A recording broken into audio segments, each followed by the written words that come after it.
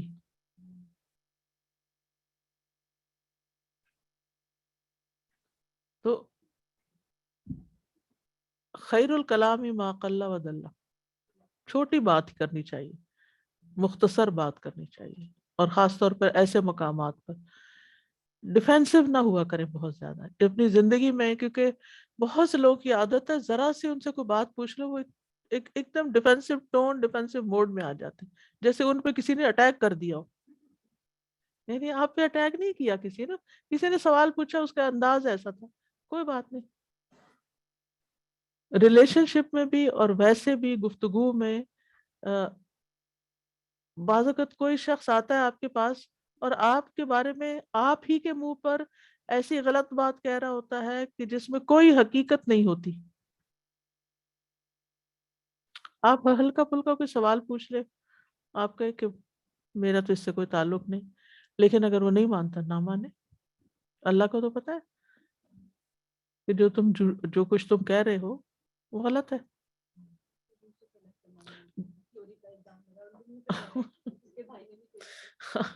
انتم شر مکان، بات ختم، 3 لفظ بولے، انتم شر مکان.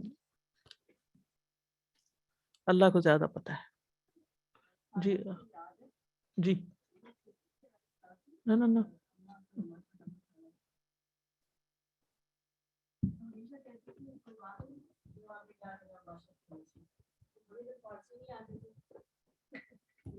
جب آئی تو پتہ چلا کہ الجھنے والوں کے جواب میں آپ خود نہ الجھیں، خاموشی اختیار کریں. تو دوبارہ آپ شعر پڑھ دیں، شعر پھر پڑھ دیں. جواب جاہلہ باشد خاموشی. کیونکہ جو آپ کے بارے میں غلط بات کہہ رہا ہے وہ جاہل ہے، اس کو تو آپ پتہ نہیں ہے خاموش رہیں. حقیقت کا. بالکل بہتر خاموش. جزاک اللہ. آپ نے مجھے تو آپ کو اللہ اچھا رکھے، بہت طویل اوپر سے اما یاد دلا دی. جی مونا کو دیجیے.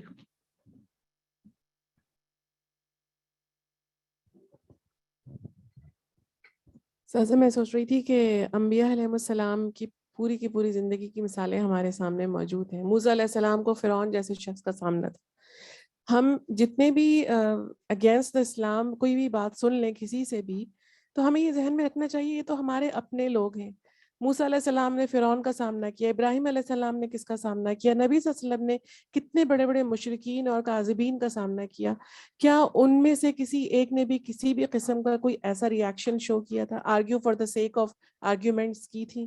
پوری انبیاء کی تمام حیات طیبات میں ہمیں یہی ملتا ہے کہ دین کی بات پہنچانے کے لیے جو سب سے زیادہ ضروری چیز ہے وہ اپنے دماغ اور دل کو وسیع کرنا اور اس کو ٹھنڈا رکھنا ہے، اور اپنے عمل پہ کام کرنا. بالکل. یعنی اپنے اخلاق اور عمل سے، کیونکہ بہت سے لوگ آپ کی تقریر سے نہیں لیکن آپ کے اخلاق سے متاثر ہو کر دین کی طرف آ سکتے ہیں.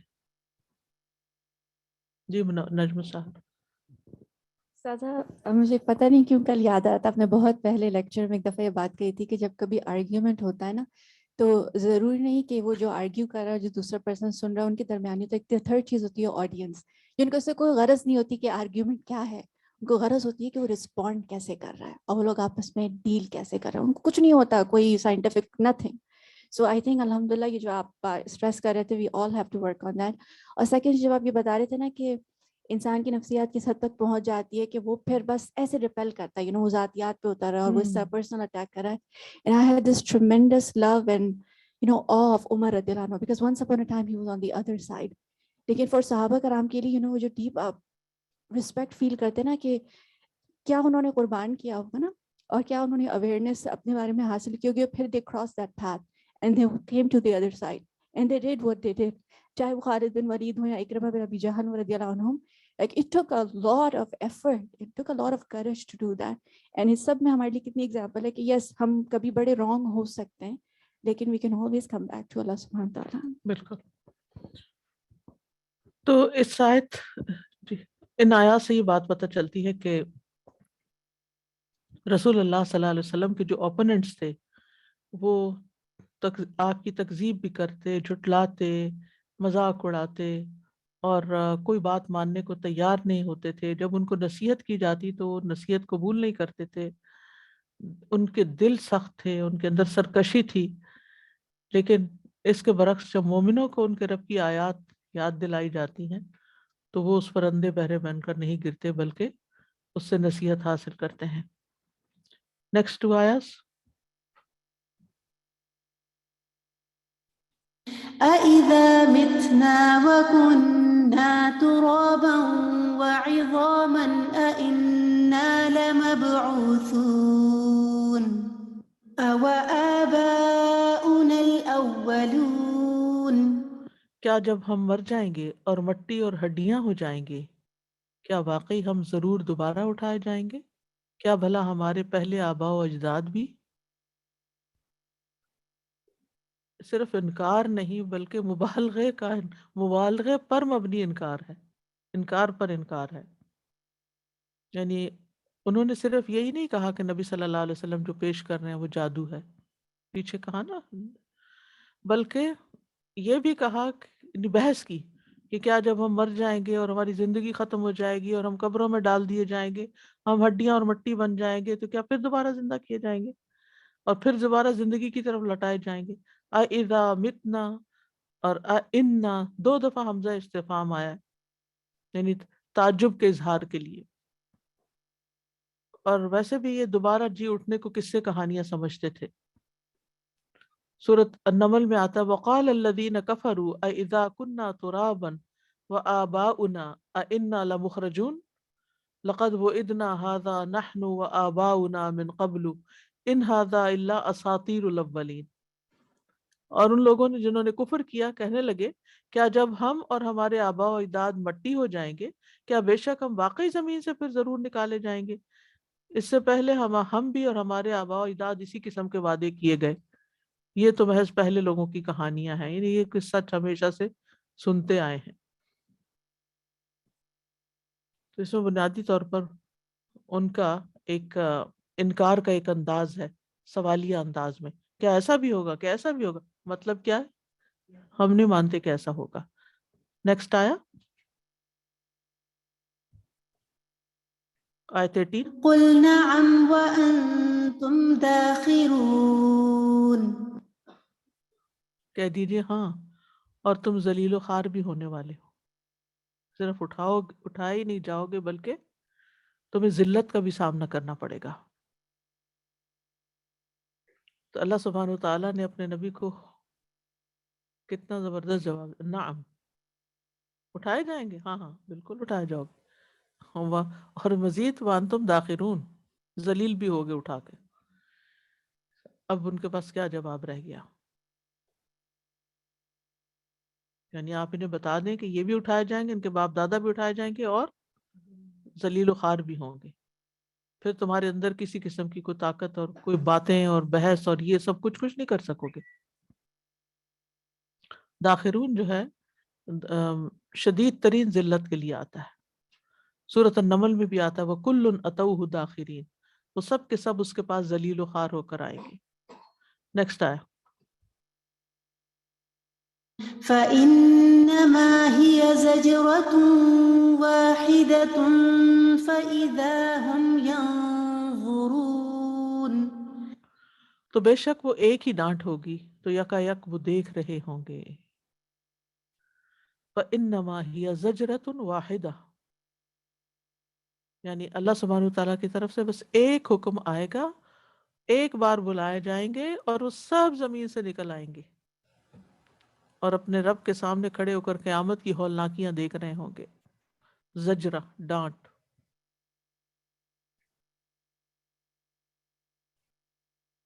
یعنی ایک چیخ ان کو اٹھا کے کھڑا کر دے گی اور انتہائی عاجزی، شرمندگی، ندامت اور حسرت کے ساتھ اب وہ اپنے کیے پہ پچھتائیں گے. یہاں نفخہ ثانیہ کی طرف اشارہ ہے، دوسری دفعہ سور پھونکنے کی طرف. سورۃ الزمر میں آتا ہے وَنُفِخَ فِي الصُّورِ فَصَعِقَ مَن فِي السَّمَاوَاتِ وَمَن فِي الْأَرْضِ إِلَّا مَن شَاءَ اللَّهُ ثُمَّ نُفِخَ فِيهِ أُخْرَى فَإِذَا هُمْ قِيَامٌ يَنظُرُونَ. سور میں پھونک ماری جائے گی تو آسمان اور زمین میں جو کوئی ہے سب بے ہوش ہو جائیں گے پہلی دفعہ میں، مگر جسے اللہ چاہے گا. پھر اس میں دوسری مرتبہ پھونکا جائے گا تو یکا یک وہ کھڑے ہو کر دیکھنے لگیں گے. لمحے کے لمحے. سبحان اللہ, اللہ کی طاقت کتنی بڑی ہے کہ ایک لمحے میں مٹی سے انسان بھی بن جائے اور دیکھنے بھی لگے اور اس کے سارے ہوش حواس بھی لوٹ آئے, بلکہ پہلے سے بھی زیادہ لوٹ آئے. کیا منظر ہوگا, استغفر اللہ. یعنی قبروں سے نکلتے ہی زندہ ہو جائیں گے, بلکہ ان کے جسم کے ٹکڑے جہاں کہیں بھی پھیلے ہوئے ہوں گے وہ سب بھی یکا یک کٹھے کر کے. آپ دیکھیں کہ بچہ جب ماں کے پیٹ سے برآمد ہوتا ہے تو اس وقت اس کو کچھ پتہ نہیں ہوتا میرا باپ کون ہے, میری ماں کون ہے, میرے آس پاس میں کہاں ہوں, کس کمرے میں ہوں, کہاں پیدا ہوا ہوں, دن ہے یا رات ہے, کس بات کی خبر ہوتی ہے اس کو. ماں کے پیٹ سے تو پیدا ہوتے لا تعلمون شیئا, کچھ بھی نہیں جانتے تھے. لیکن قبروں سے نکل کر ایسا نہیں ہوگا. ماں کا پیٹ بھی قبر ہی کی طرح, تو قبروں سے نکل کر ایسا نہیں ہوگا. وہاں سے تو اٹھیں گے تو ہوش میں اٹھیں گے, چاہے کوئی انتہائی بوڑھا فوت ہوا ہو کہ جس کو کوئی ہوش نہیں رہی تھی, پھر ہوش حواس چلے گئے تھے اس کے, وہ بھی اٹھے گا تو اور اپنے عمل کے اعتبار سے. کچھ لوگوں کے ہنستے ہوئے اٹھیں گے. کئی بچے ہوتے ہیں سو رہے ہوتے ہیں, سو کے جب اٹھتے تو کیا کرتے ہیں, ہنس اسمائل کر رہے ہوتے ہیں, خوش ہو کے اٹھتے ہیں, اور کچھ اٹھتا ہے تو رو رہے ہوتے ہیں. بس یہی حال ہے کہ انسان بھی قیامت کے دن کچھ اٹھیں گے تو ضاحکۃ مستبشرۃ, مسفرہ, روشن چہروں والے, خوش خوش, الی ربہا ناظرہ. اور کچھ لوگ ذلت کے مارے آنکھیں جھکائے ہوئے, تراہم یعرضون علیہا خاشعین من الذل ینظرون من طرف خفی, ٹیڑھی آنکھوں سے دیکھ رہے ہوں گے, کھول کے آنکھیں دیکھنے کی بھی جرت نہیں ہوگی کیونکہ عذاب بھی اتنا سخت ہوگا. آخری دو آیتیں. وقالوا يا ويلنا هذا يوم الدين هذا يوم الفصل الذي كنتم به تكذبون. اور وہ کہیں گے ہائے افسوس ہم پر, یہ تو بدلے کا دن ہے, یہ وہ فیصلے کا دن ہے جسے تم جھٹلایا کرتے تھے. یہ تو وہی بات ہو گئی جس کا ہم انکار کرتے رہے. کس قدر پریشانی ہوگی, سخت افسوس اور سخت غم کا اظہار کریں گے. اب وقالو یا ویلنا, یا حرف ندا ہے, ویل ہلاکت کو کہتے ہیں. اپنی ہلاکت پکاریں گے کہ اے ہماری ہلاکت حاضر ہو جا, تیرے حاضر ہونے کا وقت ہے.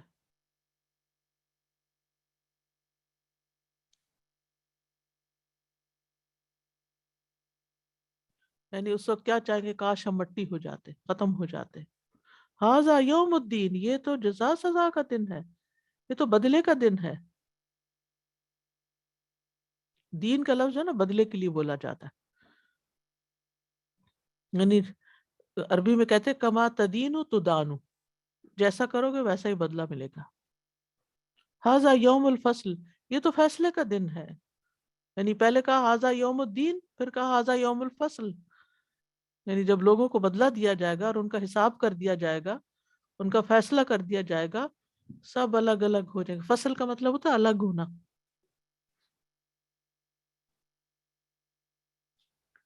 ماں بیٹی الگ ہو جائیں گے, بہن بھائی الگ ہو جائیں گے, سوائے متقین کے, جن کے اندر تقوی ہوگا وہ وہاں بھی اکٹھے ہوں گے.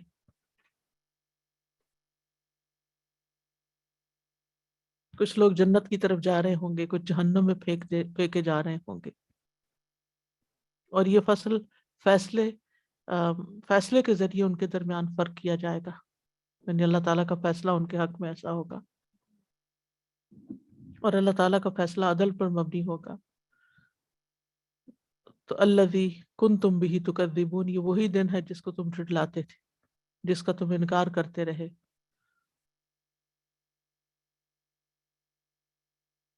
اور کسی کو اس کی غلطی یاد دلانے سے کیا ہوتا ہے؟ میں تمہیں کہتی نہیں تھی کہ پڑھ لو ورنہ فیل ہو جاؤ گے, اب دیکھ لیا تم نے. ہاں, ھذا یوم الفصل الذی کنتم بہ تکذبون.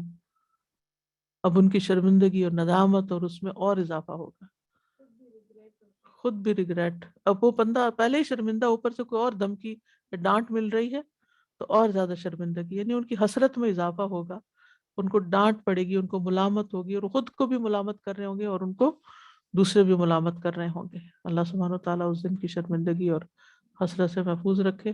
وآخر دعوانا ان الحمد للہ رب العالمین۔ آج ہم وقفات شروع نہیں کریں گے کیونکہ ہمارے ساتھ اس وقت TQ7 کی اسٹوڈنٹس موجود ہیں، تو الحمدللہ ان کی سیکنڈ ٹرم مکمل ہوئی ہے۔ سیکنڈ آپ سب کو بہت مبارک ہو، ماشاء اللہ آپ لانگ وے یہاں تک آ گئے ہیں، 20 پارے مکمل ہو گئے، اور الحمدللہ بہت ہی بہت بہت مبارک ہو آپ لوگوں کو۔ اور میری دعا ہے کہ اللہ سبحانہ وتعالیٰ آپ کا یہ سفر جو ہے، آپ کی جرنی جو ہے وہ مکمل کروائے خیر و عافیت کے ساتھ، اور کوئی بھی راستے میں نہ چھوٹے، کوئی بھی پیچھے نہ رہے، کیونکہ قرآن میں پیچھے رہنے کا مطلب آپ سمجھتے ہیں، اور اللہ کے کلام کو سمجھنے میں پیچھے رہنا، اور اس کا ہاتھ سے چھٹ جانا، اور اس کا ہماری زندگی سے نکل جانا، اور اس کا ہمارے ہاتھوں سے چلے جانا کتنے خسارے کا سامان ہے۔ تو اللہ سبحانہ و تعالیٰ پورا مکمل کروائے، اور نہ صرف یہ کہ مکمل کروائے بلکہ کسی نہ کسی شکل میں اس کے ساتھ جڑا رہنے کی توفیق دے، اور آگے بھی۔ تو رزلٹ میرا خیال ہے آپ لوگوں کا آیا ہوا ہے، تو ذرا دیکھ لیجیے، آگے سے آگے دیکھ لیجیے۔ استغفرک و اتوب الیک۔ اللہ اکبر اللہ اکبر اللہ اکبر، لا الہ الا اللہ، اللہ اکبر اللہ اکبر وللہ الحمد۔